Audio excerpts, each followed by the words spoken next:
I'm a motor journalist, and this is a car, the Audi Q5. But the year is 2021, and Audi has treated its mid-size SUV to an update.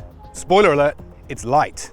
In this video, I'll be taking you through some of the changes Audi has made to its popular SUV, and stick around to the end because I'll tell you whether it still deserves to be the company's most successful SUV to date.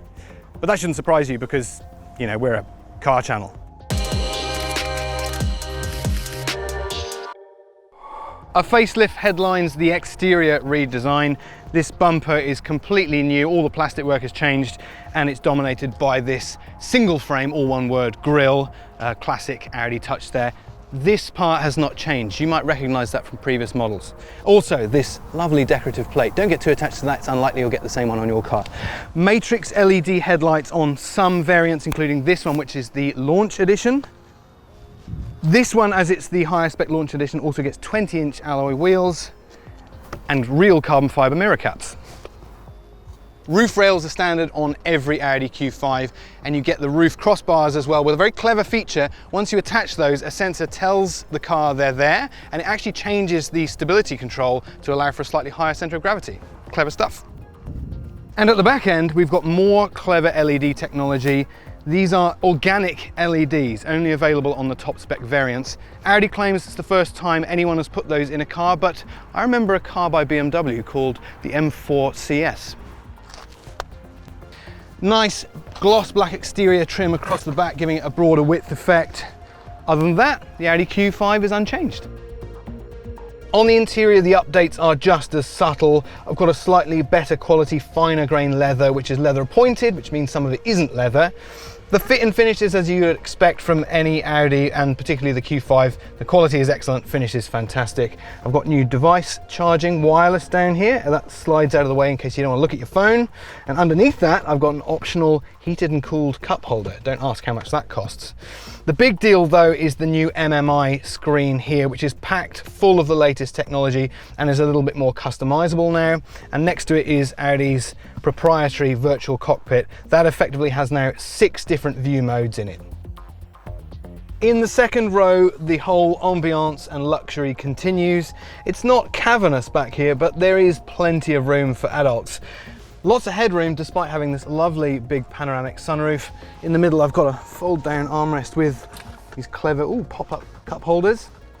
And down here, I've got charging sockets for 2 USBs and one 12-volt socket, and my own little climate control panel. And at the back end, there is a 520-litre boot with plenty of good features here too, including these remote release for the folding seats. Luggage nets included as standard, and I particularly like this modern LED lighting for the boot space. Stainless steel scratch guard to prevent the claws of your dog scratching the boot lid, or whoever you keep in the boot, and power tailgate.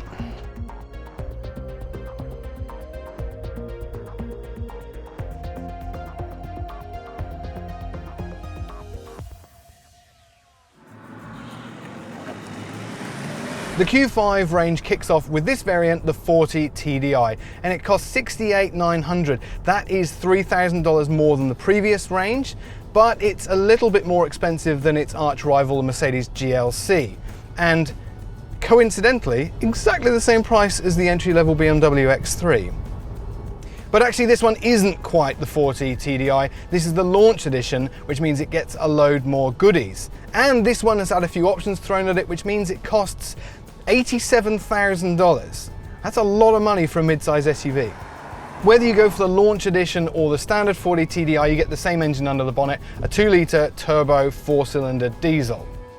The previous version produced 140 kilowatts, this one has 10 kilowatts more, but the same 400 Newton meters. But its fuel economy has been improved, and it's also got a new 70-litre fuel tank, which used to be an option, now it's standard. And that means if you manage to do its predicted fuel efficiency figure of 5.4 litres per 100 kilometers, you can go more than 1,200 kilometers on a single tank. Full disclosure, I've only been driving this car about 2 hours, so I can't tell you a full in-depth review on what it's like to drive the updated version, but the good news is not a lot has changed in the way it drives. If you like the old version and the way it drove, you're gonna love the new version. Now, the most obvious and tangible new element with the update for the Q5 is this lovely new big MMI screen which sits atop the dash and is quite the centerpiece. It's got loads of new technology in it, it's much easier to use, you can customize it and looks great. But one of the other features that comes with it is, hey Audi, I'd like to go to dinner with you. Please wait a moment while I search for the destinations. Oh. You can now say additional search terms or select a line number. I really like prawns. You can operate everything currently Okay. Perhaps that was too much to ask. What? I'm sorry. The date's off. We're cruising on a 60 km/h road, very picturesque one at that, but it means I can't really test the full performance potential of the updated diesel Q5. 0 to 100, I'm told, is 7.6 seconds, which is respectable for a car of its size and weight with a 2-litre turbo diesel. And bolted to the end of that lovely 2-litre turbo diesel is Audi's S-tronic dual clutch 7-speed automatic transmission, doing what it has always done best. Really smooth, almost imperceptible changes when you're driving slowly, but when you get up into the more dynamic gears, really snappy, urgent changes. Audi's updated Q5 really does what it's always done very well, and it goes up against some other strong rivals in a really competitive market with all the firepower it needs. The 2-litre diesel is the efficiency hero, the petrol is probably the performance hero, but if you want a combination of both, wait a few months for the 50 TDi, which gets that lovely, silky smooth 3-litre turbo diesel V6. For now, this car is benign and likeable for the things it does subtly. But with a $3,000 increase over the previous version, and dare you go into the options list, this car does become very expensive very quickly. And as to whether that makes it a strong rival, as strong as it always has been before, well, that'll get answered in the showroom. But what do you think? Is nearly $70,000 for the entry-level Q5 too much money to spend on a mid-size SUV? Let us know in the comments below, and if you've liked this video, subscribe or tell a friend or start a peaceful protest or ring your mum. She probably misses you.